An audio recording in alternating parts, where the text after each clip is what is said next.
வணக்கம். ஸ்ரீ காளியம் சரணம். ஸ்ரீ காளியம் போட்டு நான் உங்கள் அன்பு ஜோதிடர் அன்பு நண்பன் கார்த்திக் ரேகராமன். நீ நம்ம பார்க்கக்கூடியது பாத்தீங்கன்னா தமிழ் மாத ஜோதிடம். அந்த வரிசையில் நம்ம பார்க்கக்கூடியது பார்த்தா தை மாத பலன்கள். இதுல பாத்தீங்கன்னா மேசராசி பார்த்தாச்சு. பார்க்க போறது பாத்தீங்கன்னா ரிஷபராசி. இந்த ரிஷபராசிக்கு தை மாசம் எப்படி சார் இருக்க போனா, ரிஷபராசிக்கு பாத்தீங்கன்னா சூரிய பகவான் உங்களுக்கு 4ஆம் பாகாதிபதி. இந்த 4ஆம் பாகாதிபதி எங்க இருக்காருன்னு பாத்தீங்கன்னா உங்களுக்கு தை மாசம் பாத்தீங்கன்னா மகர வீட்டுக்கு வந்திருப்பார். அப்போ 4ங்கிறது தாயார் ஸ்தானம் இல்லையா, 9ங்கிறது பாக்கியஸ்தானம் தகப்பன் ஸ்தானம் இல்லையா. அப்போ அம்மா அப்பா இவங்க 2 பேரும் ஒண்ணு சேர்ற இடமா அங்க இருக்கும்.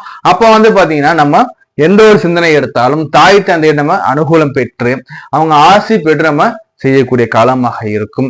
உங்களோட முன்னோர்கள், உங்க தாய் வழி சொந்தம், தகப்பனா வழி சொந்தம், இவங்கெல்லாம் நம்ம கூடி கலந்து நான் இது செய்ய போறேன், அதை நான் பண்ணப்ப நீங்க கலந்து நீங்க பேசி செய்யக்கூடிய காலமாக இருக்கும். மாதா பிதா குரு தெய்வம். இதுல மாதா பிதா, அதாவது மாதாங்கிறது தாய், அந்த தாயை குறிக்கிறது உங்களுக்கு 4ஆம் பாகாதிபதி சூரியன். இந்த சூரியன் இருக்கிறது பாத்தீங்கன்னா சனியோட வீடு சொல்லக்கூடிய 9ஆம் பாவகம் பாக்கியஸ்தானம் தகப்பன ஸ்தானம் இங்க அமர்ந்து இவருடைய பார்வை எங்கன்னா உங்களுக்கு சந்திரன் மேல விழும், கடகத்து மேல அந்த சூரியன் பார்வையை செலுத்த போறாரு. அப்போ தாயும் தந்தையும் என் 2 கண்கள் நீங்க பேசக்கூடிய காலமாக இந்த காலம் இருக்கும். எந்த ஒரு முடிவு இருந்தாலும் நீங்க தாய் தந்தை கேட்டு அவங்க நீங்க எடுக்கக்கூடிய காலமாக நான் பார்க்க போறேன். அதே மாதிரி இந்த காலகட்டத்தை பாத்தீங்கன்னா சந்திரனை சூரியன் பார்க்கும்போது என்ன நடக்கும் பாத்தீங்கன்னா அரசு வேலை ஆதாயம் கிடைக்கும், அரசு வேலை இருந்துகிட்ட பிரச்சனைகள் தீரும், அரசாங்க உதவிகள் கிடைக்கும். அதே மாதிரி அதிகாரமிக்க நபர்கள் மூலியமான ஆதரவு கிடைக்கும், அதிகாரமிக்க பதவிகள் கிடைக்கக்கூடிய வாய்ப்புகள் உண்டு. உடலில் இருந்துகிட்டு நோய் நொடி பிணி பீடை தீரக்கூடிய காலமா இந்த காலம் இருக்கும். சார் ஏதோ ஒரு பிரச்சனை சார், என்ன வேணா கூட சார், ரொம்ப நாளா மருந்து சாப்பிட்டுட்டே இருக்கேன் சார், எனக்கு கிளிக் ஆகல சார். இப்ப யாராவது ஒருத்தவங்க வருவாங்க, ஒரு டாக்டர் அட்வைசபிள் பண்ணுவாங்க, இல்ல ஒரு மருந்து அட்வைசபிள் பண்ணுவாங்க. பாத்தீங்கன்னா அது உங்களுக்கு மிகப்பெரிய பலனை ஏற்படுத்தும். உடல்ல இருந்துகிட்டு இருந்த பிணி பீடை தீரக்கூடிய காலம். ஏன்னா சூரியன் சந்திரன் உடல் காரகனா பார்க்க போறார், அதே மனோகாரனை பார்க்க போறார். மனதுல புத்துணர்வு இருக்கும், மனதுல இருந்துகிட்டு இருந்த சோகங்கள் தீரக்கூடிய காலம் இந்த தை மாதம். ரிஷப ராசி நேயர் அன்பர்கள் உங்களுக்கு அப்போ நீண்ட நாளா இருந்த குழப்பம் தீரப்போகுது. அதே மாதிரி உடல்ல முன்னேற்றம், உடல் ஆரோக்கியத்தை முன்னேற்றம் கொடுக்கக்கூடிய காலமாக பார்க்க போறோம். அதே மாதிரி தாயாருக்கு உடல்ல இருந்துகிட்டு இருந்த நோய் நொடி பிணை பீடையும் குறையும். சரி, இதுல அடுத்தபடியா எடுத்து பார்க்கும்போது இந்த சூரியன் அந்த கடகங்கிறது பாத்தீங்கன்னா உங்களுக்கு 3ஆம் இடம் வரும். ரிஷபம் மிதுனம் கடகம் 3ஆம் இடம் இல்லையா. அப்போ 3ஆம் இடத்த சூரியன் பார்க்கும்போது பாத்தீங்கன்னா உபஜய ஸ்தானம், தைரிய ஸ்தானம், உங்களுடைய வெற்றி சார்ந்த சூரியன் பார்க்கும்போது வெற்றி என்னமோ உங்களுக்கேங்க, புரியுதா? வெற்றி, மனதில் ஒரு புத்துணர்வு கிடைக்கும். பட் இருப்பினும் சூரியன் அங்க பார்க்கும்போது, சூரியன் சனி வீட்டுல இருந்து பார்க்கும்போது ஒரு சிலருக்கு கண்கள்ல கோளாறுகள் வர வாய்ப்புகள் உண்டு, கண்கள் அடிபட வாய்ப்புகள் ஏற்பட வாய்ப்புகள் உண்டு. கண்ணை கவனமா பார்த்துக்கோங்க. கண்ணாடிகள் அணியக்கூடிய காலமாக சிலருக்கு இந்த காலகட்டம் அமையும். அதுக்கு ப்ரீகேஷனா என்ன பண்ணுமோ பண்ணிக்கோங்க. இது ஒரு பக்கம். அடுத்தபடியா பாத்தீங்கன்னா குழந்தை பிறப்பை காத்துடுறவங்க எல்லாருக்குமே பார்த்தா இது அனுகூலமாக இருக்கும் இந்த காலகட்டம். ஏன் நான் சொல்றேன்னு பாத்தீங்கன்னா லக்னத்துல குரு உட்கார்ந்துருப்பார், அதாவது ராசி லக்னம், ரிஷப ராசி ரிஷப லக்னம் இருக்கீங்கன்னா உங்களுக்கு அங்க குரு பகவான் இருக்காருங்க.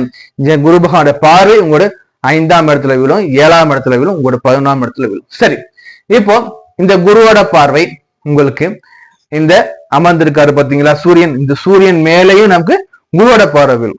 5, 7, 9, 11 குரு பார்வை இல்லையா. இதுல 9ஆம் பார்வை எங்க வரும் அவருக்கு, உங்க அமர்ந்திருக்கக்கூடிய அந்த சூரிய பகவான் மேல விழுது இல்லையா. அப்ப இது ஒரு வகையான ராஜயோகம்னு சொல்லுவோம். அப்ப இங்க பாத்தீங்கன்னா உங்களுக்கு பாத்தீங்கன்னா கண்டிப்பாக அரசாங்க உதவி, நீங்க அரசுல எதிர்பார்த்துட்டு இருக்கிற அந்த ஒரு ஏதோ ஒண்ணு அரசாங்கம் எதிர்பார்த்தீங்கன்னா அது வேலையா கூட இருக்கலாம், அது உங்களுக்கு கிடைக்கக்கூடிய வாய்ப்புகள் இந்த மாதம் உண்டு. சரிங்க ஐயா. அடுத்தபடியா நம்ம இங்க என்ன சொல்ல வரோம்னு பாத்தீங்கன்னா குடும்பத்துல இருந்த பிரச்சனைகள் நீங்க போகுது, குடும்பத்துல சந்தோஷங்கள் பிறக்க போகுது. உங்களுக்கு குழந்தை பாக்கியம் வேண்டி காத்திருந்தவங்க எல்லாருக்குமே குழந்தை பாக்கியம் கிடைக்கக்கூடிய ஒரு காலமாக பார்க்கப்படுறாங்க. அதே மாதிரி 7ஆம் இடத்தை இவர் பார்க்காரு இல்லையா. அப்ப கணவன் மனைவிக்குள்ள இருக்கிற அந்நூன்யம் அதிகரிக்க போகுது. 5ஆம் இடத்தை அவர் பார்க்கும்போது குழந்தை பாக்கியம் கிடைக்க போகுது. 9ஆம் இடத்தை அவர் பார்க்கும்போது தகப்பன் மூலியமான ஆதாயங்கள் இருக்க போகுது. 11ஆம் இடத்தை அவர் பார்க்கும்போது பாத்தீங்கன்னா லாபமேன்மை சேர போகுதுங்க. அப்போ இந்த தை மாசத்தை பொறுத்த வரைக்கும் ரிஷப ராசி ரிஷப லக்ன அன்பர்களுக்கு இந்த காலத்துல குழந்தை பாக்கியம் கிடைக்கிற அமைப்பும் இருக்கு.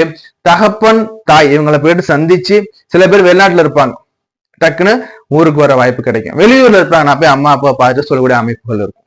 அதே மாதிரி எந்த ஒரு முயற்சிக்கும் தகப்பன் தாய்கிட்ட அட்வைசபிள் கேட்கிற காலமாக இருக்கும். முன்னேற்றங்கள் இருக்கும், ஆதாயம் இருக்கும். இந்த காலகட்டத்துல முயற்சிகள்ல வெற்றிகள் இருக்கும், உடல்ல ஆரோக்கியத்துல முன்னேற்றம் இருக்கு. அதே மாதிரி பாத்தீங்கன்னா உங்களுக்கு வந்து தொழிலையும் முன்னேற்றத்தை கொடுக்க போறாரு. இது ஒண்ணு. அடுத்து இன்னொன்னு நம்ம என்ன சொல்றோம்னா, வரக்கூடிய அடுத்த மாதம் பாத்தீங்கன்னா இந்த சூரியனும் சனி இணையக்கூடிய காலம். அப்போ அடுத்த மாதத்துக்கு நம்ம இப்பவே நம்ம எப்படி நம்ம பண்ணலாம், அப்ப என்ன பண்ணலாம், அப்ப எது அப்பா கூட கலந்து உரையாடி அந்த வருகின்ற காலத்தை நம்ம எப்படி செய்யலாம், இதை எப்படி பண்ணலாம், எப்படி திட்டமிடக்கூடிய காலமாக இந்த காலம் இருக்கும். புரியுதுங்களா? இதுல உங்களுக்கு இன்னும் அதிகமான பலன்கள் வேணும் பிரியப்படுற நீங்க முருக பகவான் வழிபாடு வச்சுக்கோங்க. அது முருகன்ல அறுபடை வீடுல எந்த ஒரு அறுபடை வீடாக இருந்தாலும் சரி, ஒரு முறை சென்று வழிபட்டு வாருங்கள். உங்களுக்கு வாழ்க்கையில முன்னேற்றங்கள் கிடைக்கும். வாழ்த்துக்கள், நன்றி.